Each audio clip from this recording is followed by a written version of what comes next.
এই লোকটা হলো রিয়েল লাইফ স্পাইডারম্যান, কারণ এই লোকটি এশিয়ার সব থেকে উঁচু বিল্ডিং বিনা রশিতে ক্লাইম্বিং করে পুরো বিশ্বকে তাক লাগিয়ে দিয়েছে। 101 তলা বিশিষ্ট এই বিল্ডিং এর ছাদ থেকে নিচে তাকালে পিঁপড়ার থেকে ছোট দেখা যায় মানুষকে। তাহলে তো বুঝতেই পারছেন আজকের ভিডিওটা কতটা ইন্টারেস্টিং হতে যাচ্ছে, তাহলে শেষ পর্যন্ত ভিডিওটা দেখবেন।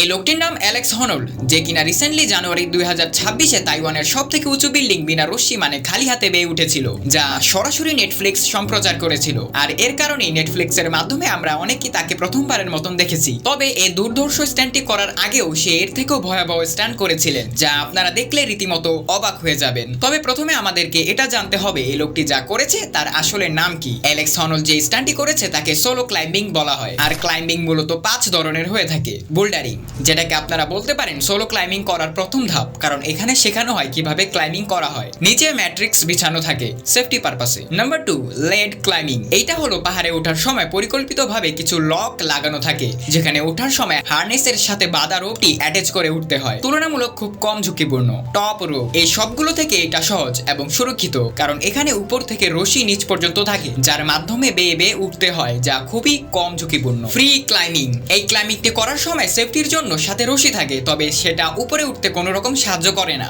নাম্বার 5, ফ্রি সোলো, যেটা অ্যালেক্স হনল্ড করেছে। সাথে রশি নেই, কোনো সেফটি গিয়ার নেই, শুধু খালি হাতে বেয়ে উঠতে হয়, যেটাকে বলা হয় সোলো ক্লাইম্বিং। আর এটা সবচেয়ে বিপজ্জনক, পড়লেই ইন্নানিল্লাহ। আর এই ক্লাইম্বিং এর ইতিহাসে অনেক বড় বড় এক্সপার্ট এবং লেজেন্ড ছিল, যারা বড় বড় পাহাড় বেয়ে উঠতে পারতো শুধুমাত্র হাতের মাধ্যমে। তবে তাদের একটি চুল পরিমাণ ভুলের কারণে তারা আজ কবরে। তেমনি জোহান বেকার ফ্রি সোলো ক্লাইম্বিং এর জন্য একজন লেজেন্ড ছিল, পরে একটি ক্লাইম্বিং করার সময় পড়ে গিয়ে মারা যান। ড্রেক হেরসে ইয়েসমেতি পাহাড়ে ফ্রি সোলো করার জন্য পরিচিত ছিলেন, নিয়মিত সোলো ক্লাইম্বিং করতেন, একদিন ক্লাইম্ব করার সময় পড়ে মারা যান। জেমি রে ফরেস্টার ফ্রি সোলো কিং নামে পরিচিত ছিলেন, কঠিন রুট একাই পার করতেন, তার কাছে ছিল খুব কনফিডেন্স।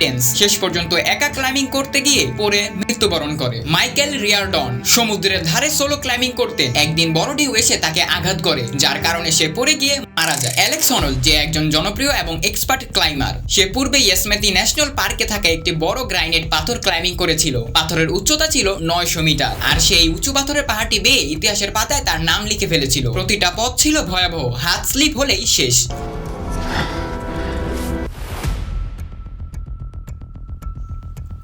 আপনারা দেখতেই পাচ্ছেন কিভাবে শুধুমাত্র হাতের মাধ্যমে কিভাবে উপরে উঠছে, আমরা এটা কল্পনাও ভাবতে পারবো না।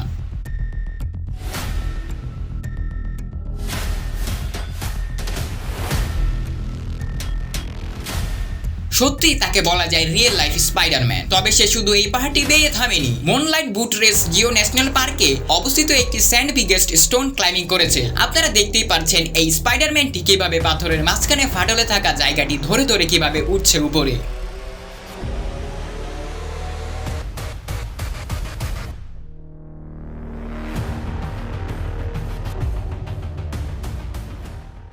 এখানে খুব কম গ্রিপ, তাই হাত পিছলে যাওয়ার সম্ভাবনা খুব বেশি।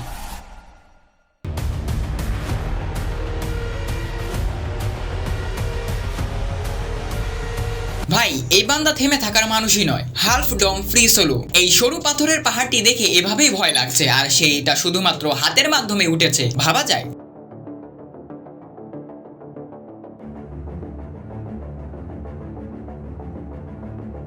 মানে তার ডর ভয় বলতে কিছুই নেই।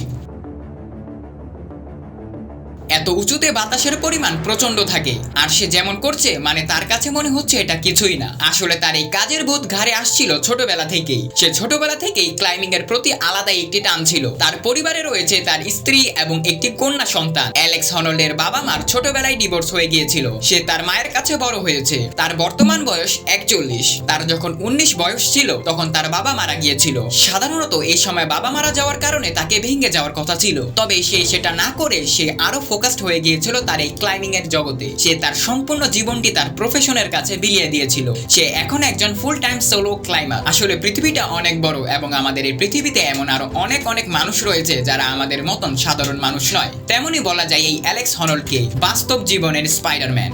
আজকের ভিডিওটা এই পর্যন্তই ছিল। আশা করি ভিডিওটা ভালো লেগেছে। ভালো লাগলে অবশ্যই লাইক, শেয়ার, কমেন্ট করতে ভুলবেন না। That's for today video. See you next time. আল্লাহ হাফেজ।